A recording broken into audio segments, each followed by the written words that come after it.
Here's an interview from one of our past shows on Rock and Metal Revival. If you're interested in hearing full shows, go to our Facebook page and check out our list of affiliates for times and places where you can hear Rock and Metal Revival. There's brand new music from Sevendust. It's called Blood from a Stone. And with us today is Sevendust drummer Morgan-Rose. Welcome back to Rock and Metal Revival, Morgan. Hey, buddy. How you doing? It's good to have you back. So I was just listening through this new album this morning before we did the interview, and Blood of Stone is out. It's kicking ass. It's the 13th album, which almost doesn't seem possible to me because I remember being about 30 years old buying that first album. Now I'm 53, and you guys are still bringing it. I have to say thank you for that. Oh, God, thank you. I mean, it's somebody asked me, they're like, you have 13 records out. I'm like, whoa. I was like, that's a lot of records, man. Like, I mean, if there was a trivia, if I was doing Sevendust trivia and they said, how many records do you guys have, I'd miss it. Like, I didn't even know. I mean, it's just, it's crazy. You know, it's 20-something years, just knocking records out. And it's wild that, we're still relevant enough for me to be, on the phone with you. Well, I had heard that you guys had been kind of sitting on this album for a while, but given everything that's going on, was there any consideration of waiting even longer? Maybe something might have cleared up so you guys can get back out on the road? Yeah, I mean, that was the million-dollar question was, the record I think originally was supposed to maybe drop in June or July. And, we had this hole. When the pandemic started, we were like, well, this doesn't really affect us much. It affects Clint more than anything because we really had built a hole so that Clint could go out and, do his solo tour. And, I love him unconditionally. He is my right hand. And I'm devastated that he wasn't able to, to be able to support his solo record because his solo record was amazing. But for us, we were like, well, this thing will be done in a few months, unfortunately Clint will be stuck having to give up that album cycle for Sevendust, or at least curtail it some. And then of course, this thing just went crazy to where it's like, June hit. We're like, well, we're not releasing it now.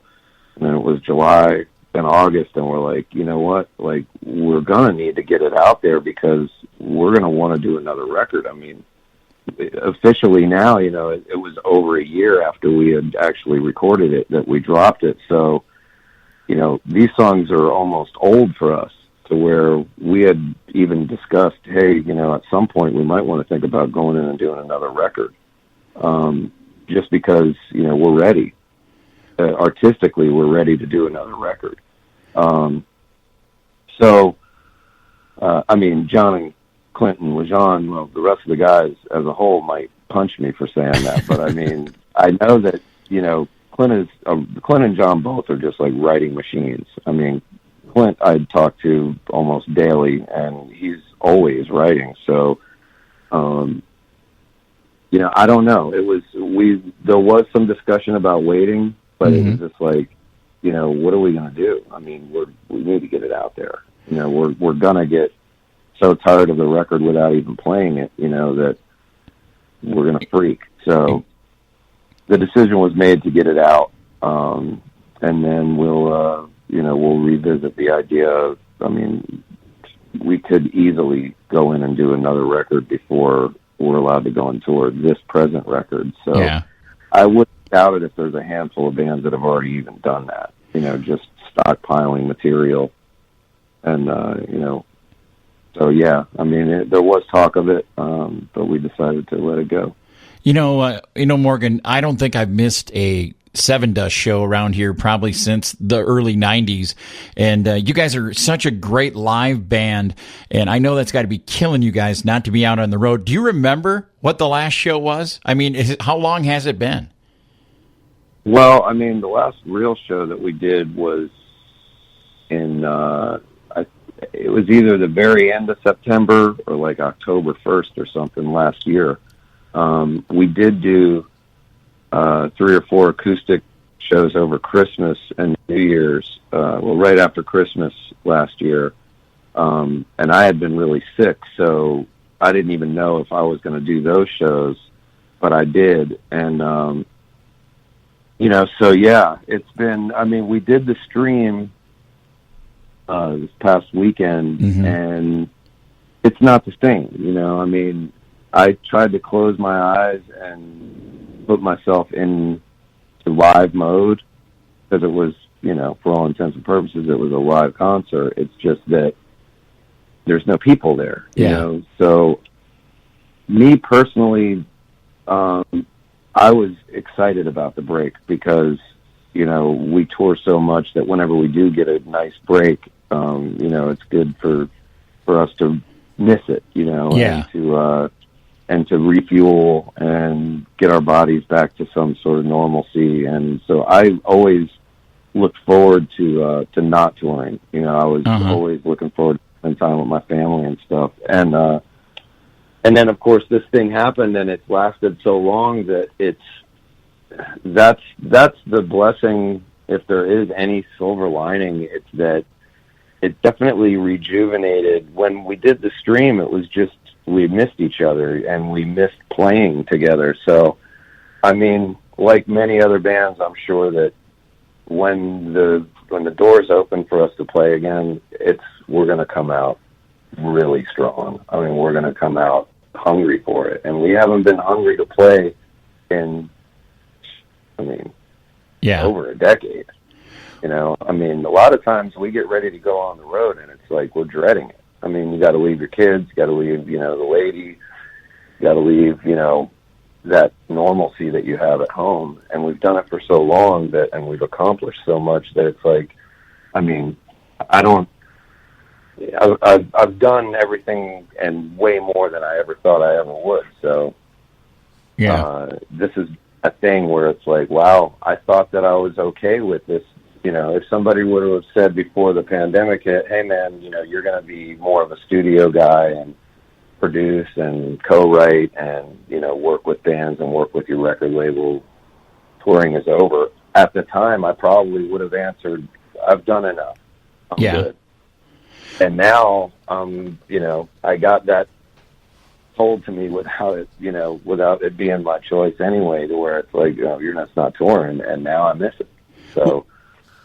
Well, when you were talking about that virtual show, now Sevendust has been a band about 26 years, and this is probably the longest split.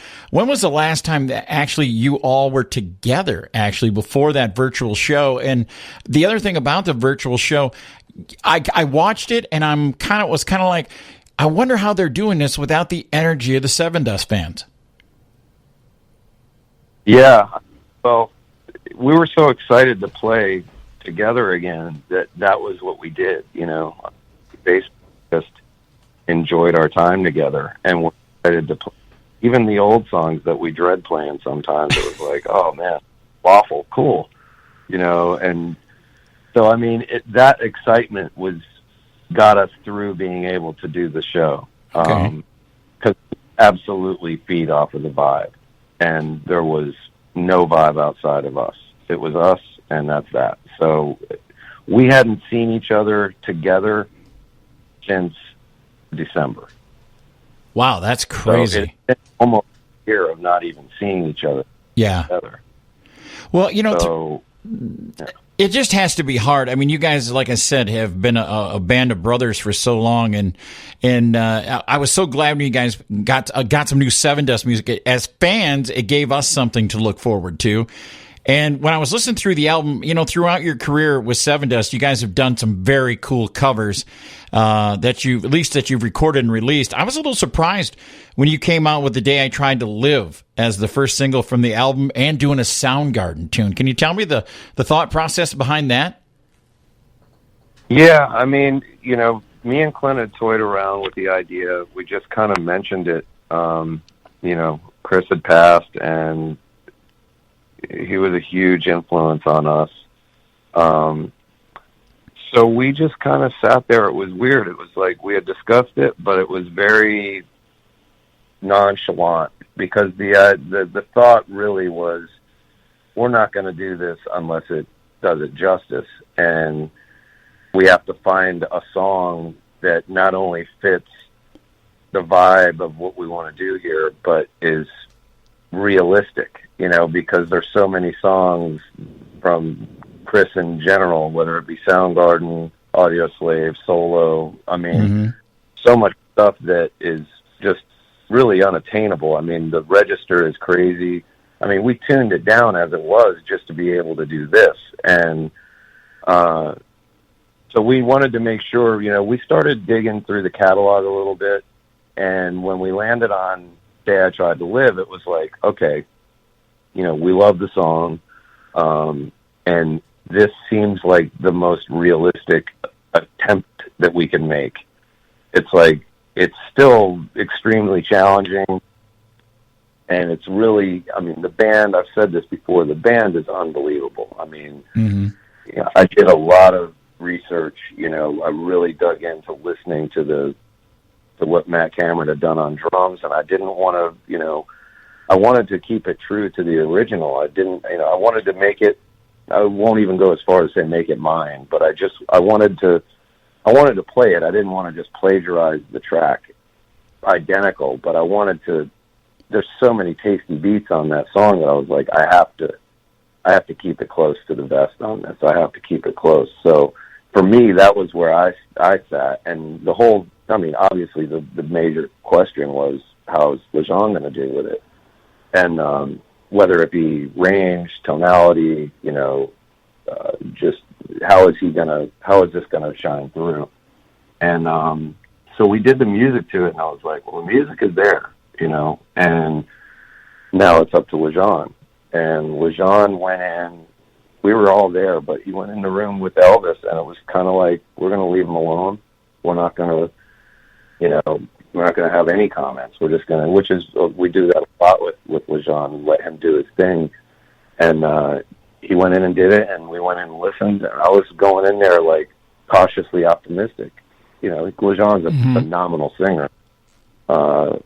But this is a different thing, this is like, how is this going to be? You could sing all the notes perfect, but is it going to sound square? Is it going to sound strange? Is it not going to sound like, this is right for us? And he just killed it.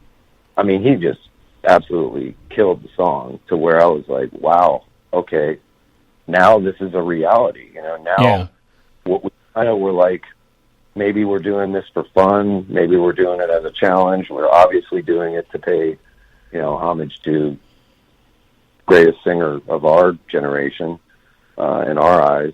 But it's like, this is a reality now. So, it was like, okay, because the rule was, if it doesn't do it justice, we're just going to burn it. We're not going to allow, we're going to destroy it. We don't want it ever to be heard, because we wouldn't want to do anything like that and do a disservice to what he had created out there. So He killed it, and it turned out, I mean, for us, we're very critical, and we were like, damn, man, this thing is for real. It was killer. It is really killer. I thought the first time I heard it, I'm like, wow, they outdone themselves on this one. I mean, you guys just killed it. I can't wait to see it live.